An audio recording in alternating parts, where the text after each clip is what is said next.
The desert sun burned like fire as Staff Sergeant Devon Ghost Carter pressed his eye against the sniper scope. His hands were steady, but his heart pounded like thunder. Below him in the valley, his brothers were dying. The radio crackled with desperate voices, and the sound of gunfire filled the air like deadly rain.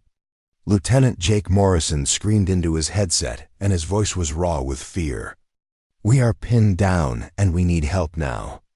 Devon could see them trapped behind broken rocks with enemies closing in from 3 sides. The Taliban fighters moved like shadows through the canyon, and every second brought them closer to his team. Devon took a deep breath and whispered a prayer his grandmother taught him back in Alabama. This was the moment that would decide if his brothers lived or died. The wind howled across the mountain and dust devils danced in the valley below. His spotter Danny Chun lay beside him scanning the battlefield with shaking hands. Danny was only 22 years old, and this was his first real combat mission. "Ghost, we have to do something, or they are all dead." Devon knew the math, and it was simple and brutal. 6 Navy SEALs were surrounded by at least 40 enemy fighters. The rescue helicopters were 30 minutes away, and his team did not have 30 minutes. They had maybe 5 minutes before the enemy overran their position. Devon felt the weight of his rifle and the weight of 6 lives pressing down on his shoulders. He thought about his wife Sarah back home in Virginia Beach and his baby daughter Emma, who just learned to walk. He thought about the promise he made to always come home. But right now home seemed like another world, and death was dancing in the desert below. The mission had started 3 days ago when Bravo team inserted into the mountains of Afghanistan to capture a high-value target named Khalid Rahman. Intelligence said Rahman was planning attacks on American bases, and he was hiding in a village deep in Taliban territory. The insertion went smooth as silk, and the team moved through the darkness like ghosts. Devon was proud to be part of this brotherhood, even though he was often the only black face in the room. His journey to the SEALs had not been easy. Growing up in Mobile, Alabama, he faced racism and poverty, and people who said he would never amount to anything. His father left when he was 6, and his mother worked 3 jobs to keep food on the table. But his grandmother, Mama Rose, believed in him with a fierce love that nothing could shake. She told him that God made him special, and he had greatness inside waiting to come out. When Devon joined the Navy at 18, some of his instructors doubted he had what it takes. During Bud's training, the instructors pushed him harder than the others. They wanted to see if he would quit. But Devon had something they did not expect. He had a gift from God and nerves of steel, and a heart that refused to break. He became one of the best snipers in SEAL history, and earned the respect of every man who served beside him. His calcine ghost came from his ability to hit targets that seemed impossible and disappear before anyone knew he was there. The team had found Rahman in a compound surrounded by guards. They waited until midnight and then moved in fast and hard. The raid was perfect, and they captured Rahman without firing a shot. But as they moved to the extraction point, everything went wrong.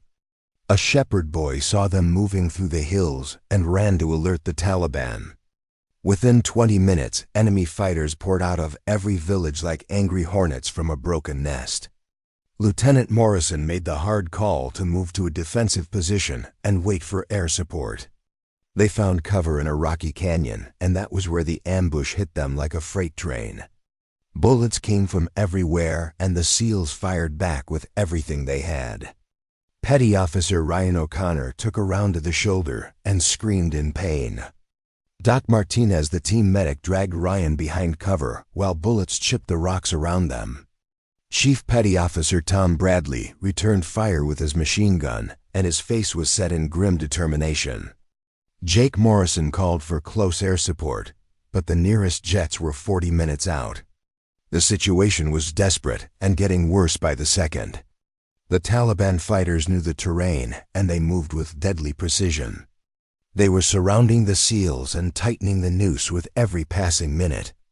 Devon and Danny had been positioned on a ridgeline 1,000 yards away as overwatch. Their job was to provide sniper support and watch for enemy reinforcements. When the ambush started, Devon immediately got to work. He took down 3 Taliban fighters in the first minute, and each shot was a perfect kill. But there were too many enemies and they kept coming. Danny spotted targets and called out ranges and wind speeds. Target left side 200 yards behind the brown rock. Devon adjusted and fired, and another enemy dropped.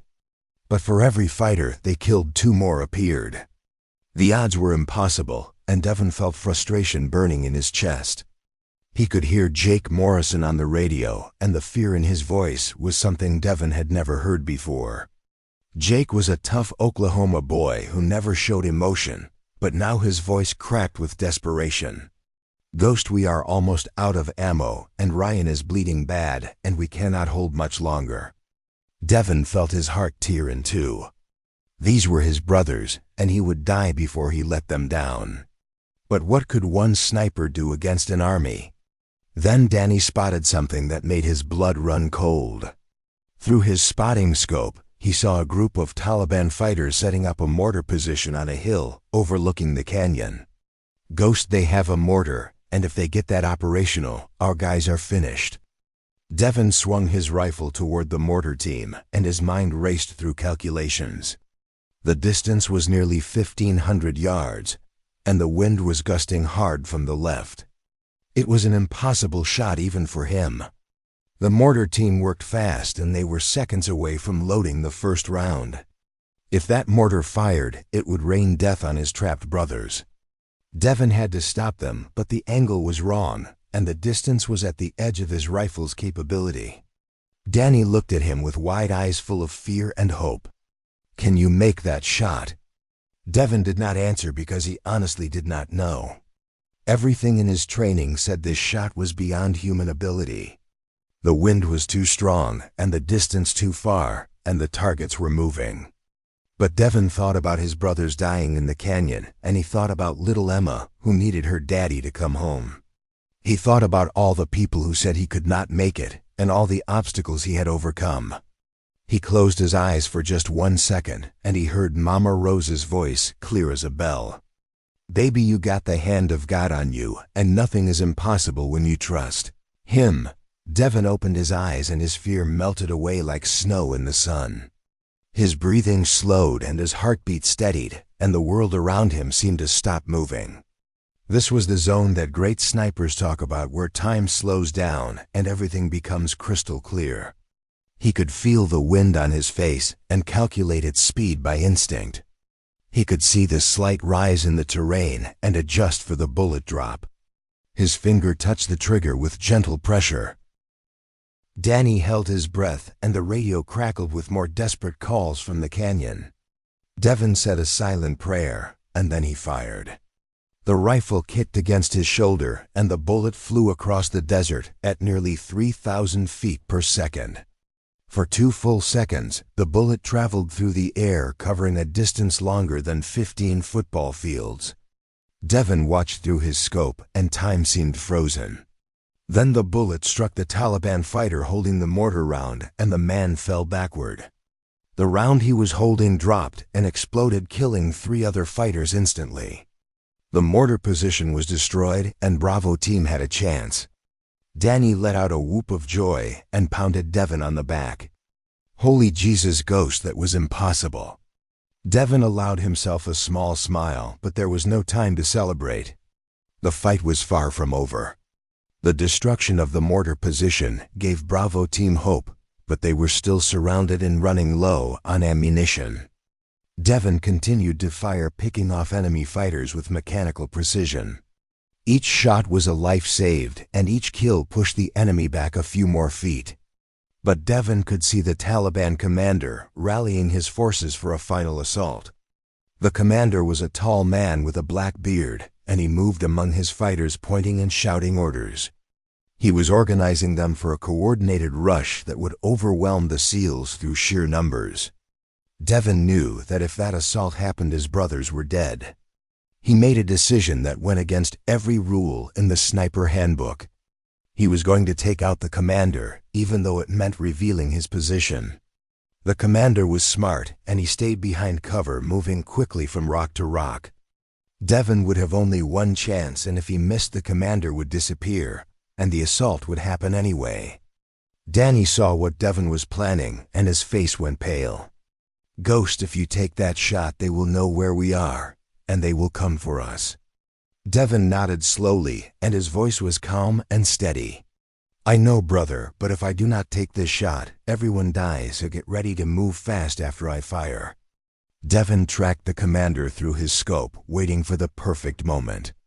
The commander ducked behind the boulder and then emerged for just a second to look toward the canyon. That second was all Devon needed. He fired, and the bullet flew true. The commander's head snapped back, and he fell without a sound. Chaos erupted among the Taliban fighters. Without their leader, they lost coordination and started firing wildly in all directions. Some ran toward the ridgeline where Devon and Danny were hidden. Devon grabbed his gear, and Danny grabbed the radio, and they scrambled down the backside of the ridge. Bullets whipped past their heads and ricocheted off rocks. They ran hard, sliding and jumping down the steep slope.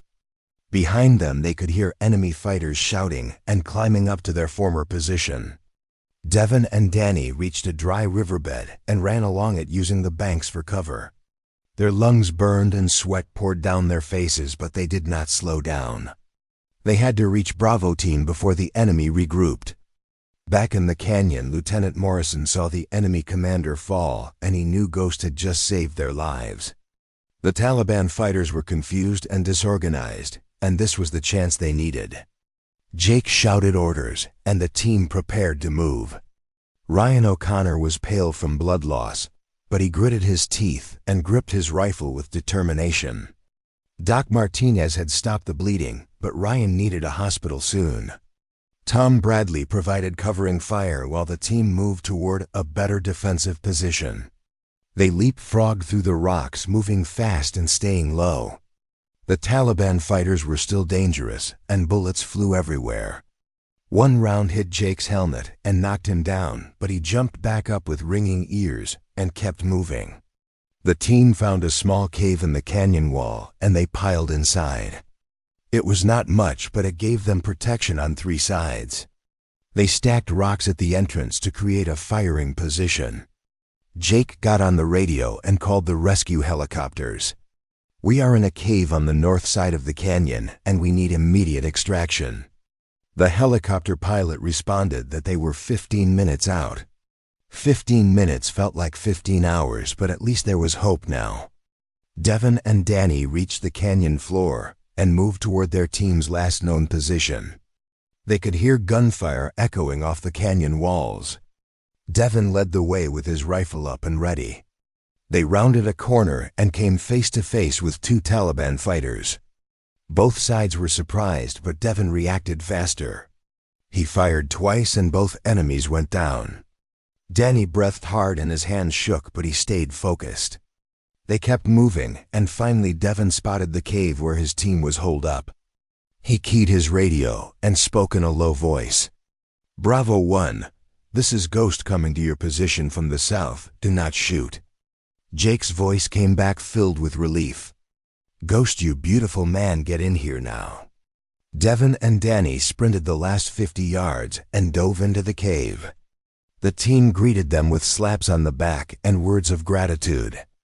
Jake gripped Devon by the shoulders, and his eyes were wet with emotion. "Brother, you saved our lives with those shots, and I will never forget it." Devon just nodded because words felt inadequate for this moment. This was what brotherhood meant, and this was why he became a SEAL. The next 10 minutes were the longest of their lives. The Taliban fighters regrouped and launched probing attacks on the cave. The SEALs had limited ammunition left, and they made every shot count. Tom Bradley's machine gun fell silent when he ran out of bullets. Doc Martinez fired his pistol at any enemy who got too close. Ryan O'Connor, despite his wound, fired with one arm, and his face was set with grim determination.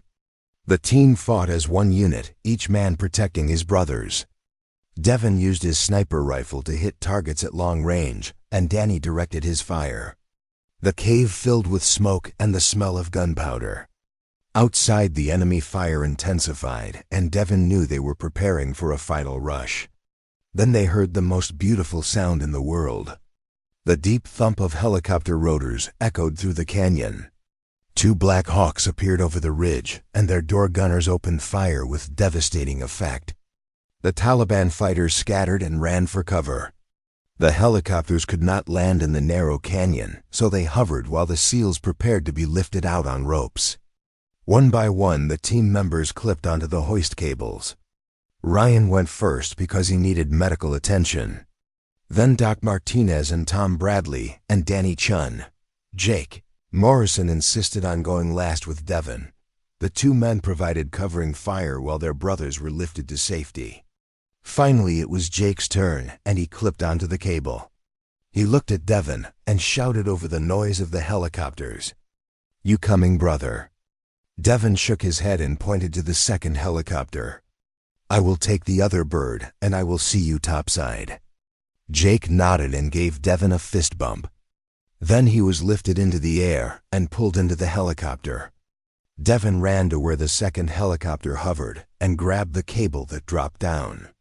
He clipped on and gave the thumbs up. As he was lifted off the ground, he looked down at the canyon one last time. Taliban fighters emerged from cover and fired at him, but their bullets fell short. Devon rose into the sky like a bird escaping a cage.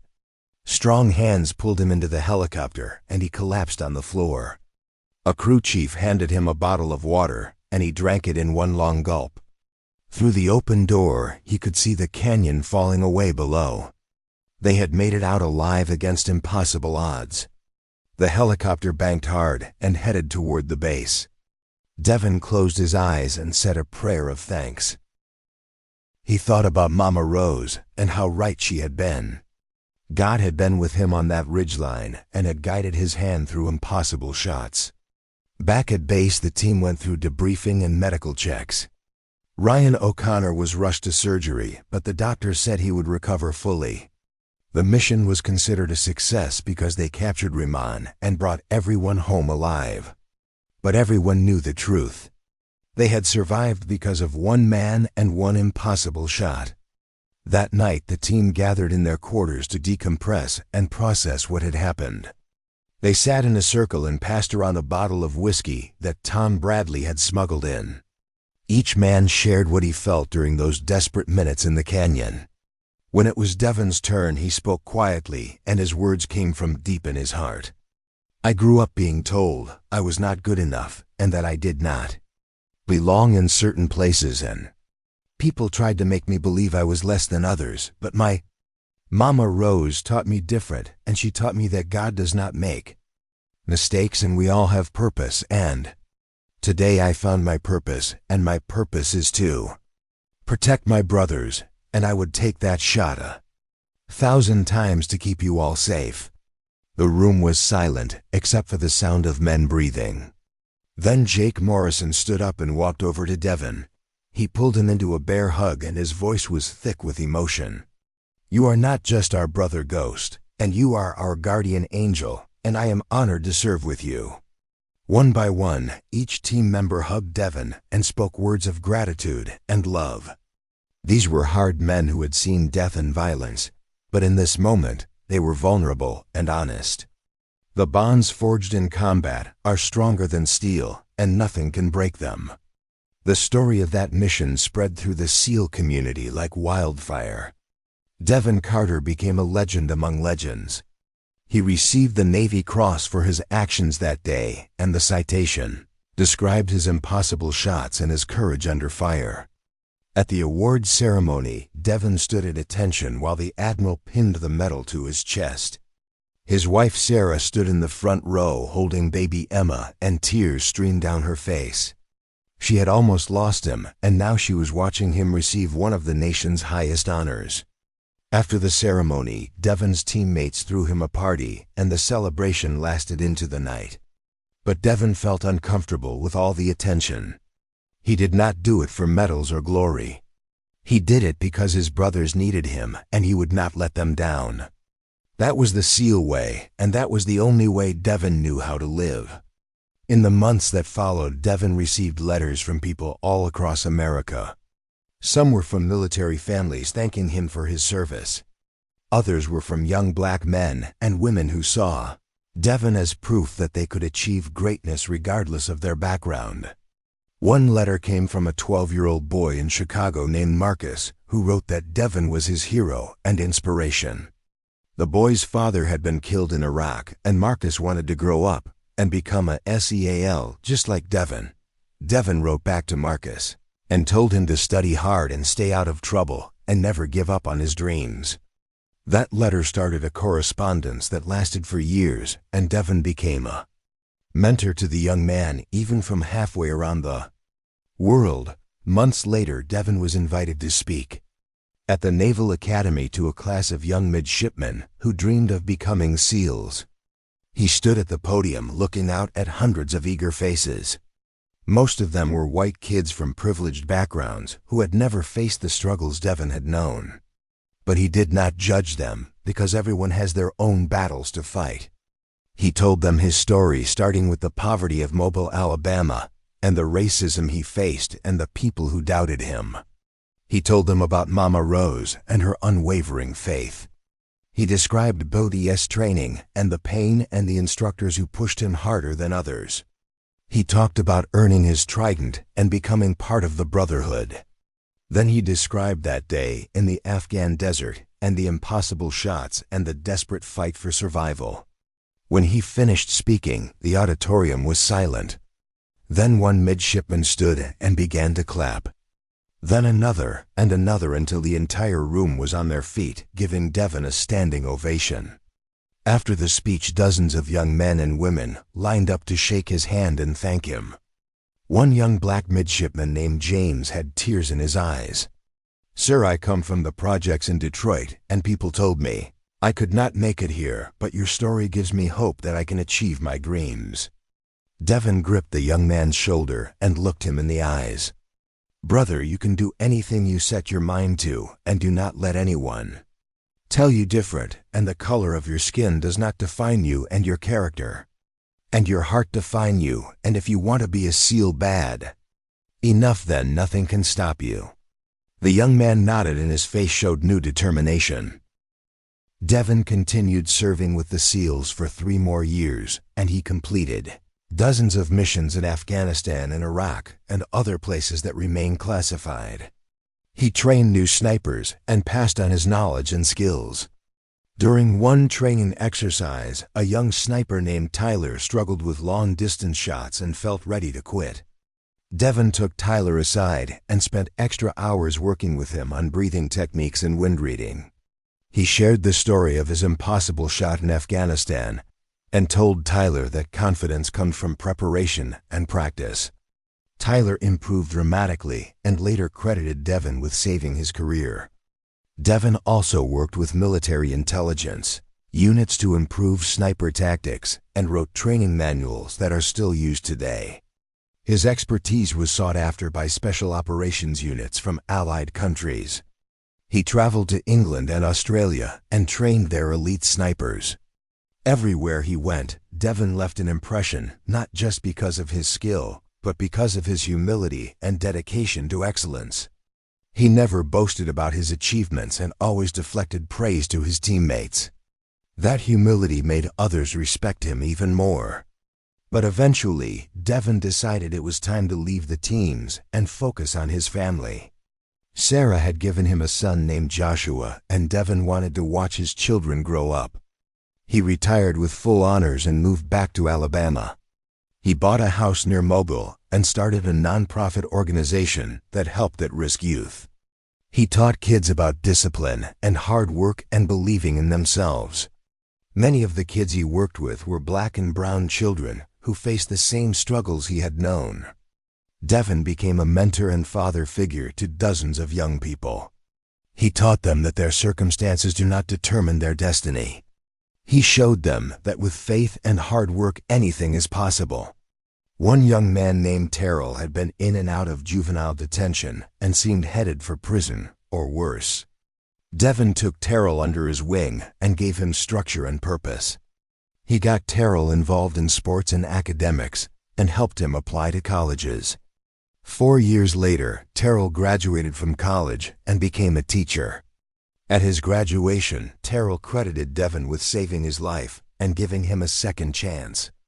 Stories like that became common as Devon's nonprofit grew and touched more lives. On the 10th anniversary of that mission in Afghanistan, Devon received a call from Jake Morrison. The entire team wanted to reunite and honor the brotherhood they shared. They met at a cabin in the Colorado mountains and spent a weekend together. They cooked steaks and drank beer and told stories late into the night. Ryan O'Connor had recovered fully and now worked as a firefighter in Boston. Tom Bradley had started a security company and was doing well. Doc Martinez became a physician's assistant and worked at a VA hospital helping veterans. Danny Chun finished college and became an engineer. Jake Morrison made it to Master Chief and was still in the teens training the next generation. They sat around a fire under the stars and reflected on how that one day had changed all their lives. Jake raised his beer and made a toast. To Ghost Carter and the shot that saved us all, and a brotherhood that never dies. They all raised their drinks and echoed the toast. Devon looked at these men he would die for and felt overwhelming gratitude. His life had taken him from poverty to legend and from doubt to certainty. He had proven that excellence has no color and courage lives in the hearts of all who dare to believe. Years passed and Devon's children grew up hearing stories of their father's service. Emma became a doctor, and Joshua joined the army and carried on his father's legacy of service. Devon and Sarah grew old together, and their love deepened with each passing year. On quiet evenings, Devon would sit on his porch and watch the sunset and remember that day in the Afghan desert. He could still feel the rifle in his hands and hear the desperate voices on the radio. He could still see the enemy commander falling and his brothers escaping the canyon. That day had defined him and showed him what he was capable of. It proved that when everything is on the line in death, is certain one person can make a difference and one shot can change the world. Devon never thought of himself as a hero. He was just a man who loved his brothers and refused to let them die.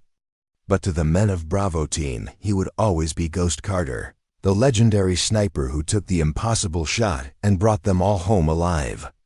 His legacy lived on in the young people he mentored and the lives he touched and the example he set. Devon Carter proved that greatness comes in all colors and heroes are made not born, and when you trust in God and believe in yourself, nothing is impossible. That is the story of the shot that saved Bravo Team and the man who refused to miss.